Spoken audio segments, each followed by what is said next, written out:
rookie Will Howard. They take him in the 6th round. They have Mason Rudolph there. They have Skylar Thompson. Braz, what's going on there, given that we have not heard from Aaron Rodgers? Right, and the Steelers, he hasn't told them yes. They're still hoping, and they're optimistic that he will.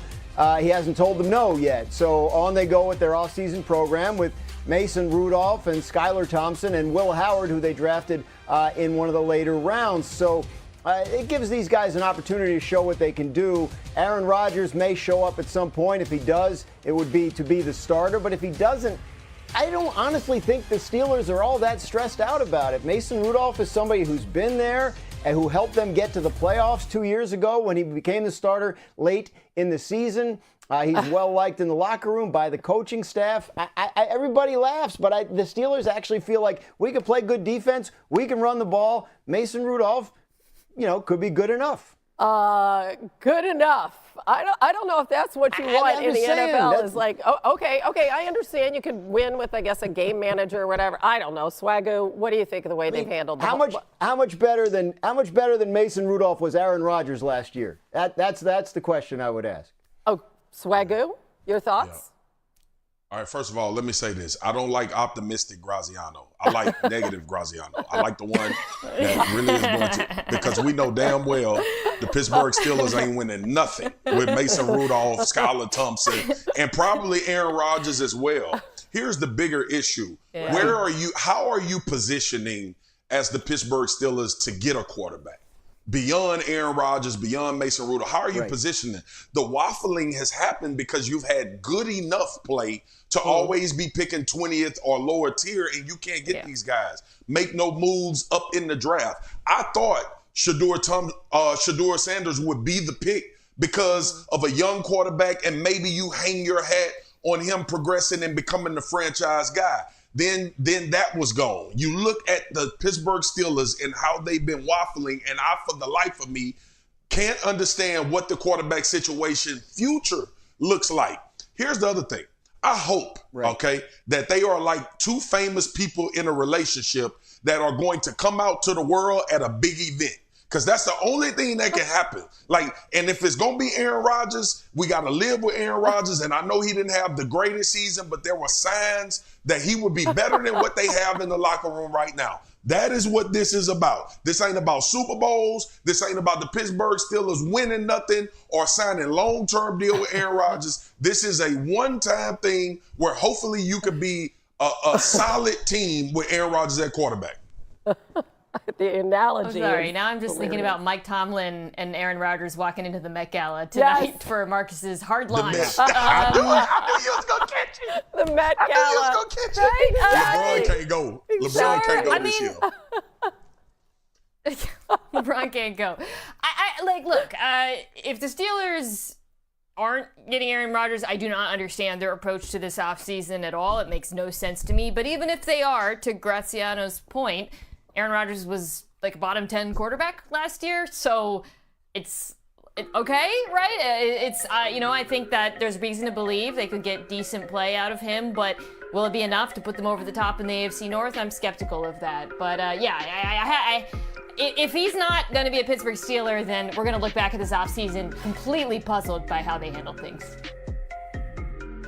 Okay, so here's my thing, and to your point, Mina, I know that these guys were in the building, but if you're going to do this, why don't you just let Justin Fields? Why don't you just try to keep Justin Fields? Maybe the money was a problem, and obviously the Jets signed him to $20 million a year, but if you're the Pittsburgh Steelers, you got solid to good quarterback play from him before you went to Russell Wilson. Maybe another year in this system, another year in the locker room.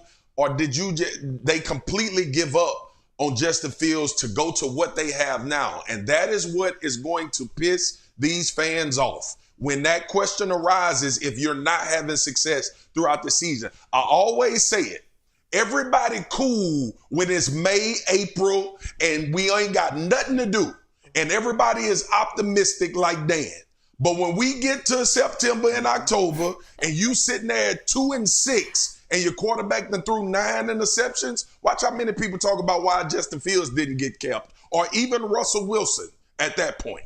Yeah, is this one of those situations where they know something that we don't, and that's why it doesn't make sense? They have to. Or They have does to. it really just not make sense? That could be.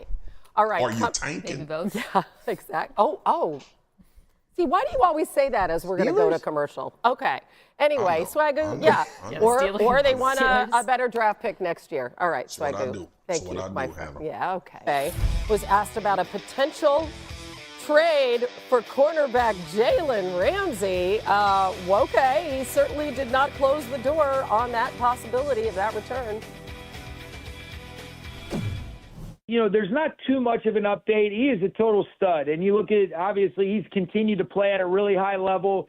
And so there are a lot of layers when you're talking about a player of his caliber, all right, you know, with regards to the contract, the compensation that they would be looking for in exchange for receiving a player of his magnitude. And so we're never going to shy away from opportunities to increase the competitiveness of our roster or add great players, as long as it fits within the framework of everything that an acquisition like that would entail.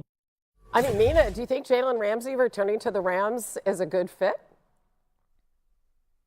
Yeah, it makes sense. It's also an area of need for them. I mean, this was a defense where the four-man rush really came alive down the stretch, but there were still vulnerabilities on the back end, particularly at cornerback, and they didn't address them in the draft or free agency.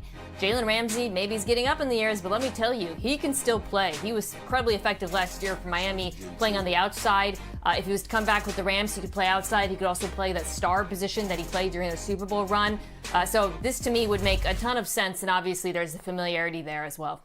Okay, now on to something that really doesn't make a ton of sense, but it did happen, so we have to show it to you. So we have Vikings receiver Justin Jefferson. He's down in Miami, okay, for the Miami Grand Prix.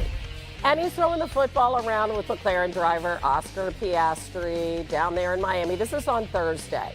So Piastri goes on to win his third consecutive race, and he had promised Jefferson on Thursday that he would do the gritty if he won. Now, he qualified fourth, so he didn't think he was going to win. And Swagoo, what do you think about his gritty? Because, I mean, he did make good. Nope. When your body can't move that well, you drive cars, okay? Stick to what you know, brother, because that is awful. First, why didn't he have Justin show him before this? Or if he did, he didn't listen at all, okay? Congrats on winning the Prix, but brother, don't do that no more. He didn't think he was going to win, apparently, because he qualified fourth. But, I mean, don't we have to give him some respect, Mina, for, like, you know, making good on the promise? No. I say that as someone who should never be televised, by the way, doing any kind of dance, much less the gritty. So The gritty is not that easy. I know it looks easy, but, you know, you try it. Yeah, All right. I would not try it on camera. That's for sure. No, that will not be happening. Still. The year, but they told him, look, if you need the whole year to get ready, we have a guy that can start. And that's why the Giants signed Russell Wilson, knowing they were going to try and address the long-term quarterback question in the draft, but not wanting to have whoever they took have the pressure of needing to start right away if he wasn't ready. Yeah, we talk about that all the time, having the luxury of a veteran there at the start of the season. So what do you think of the Giants' plan, Swagoo?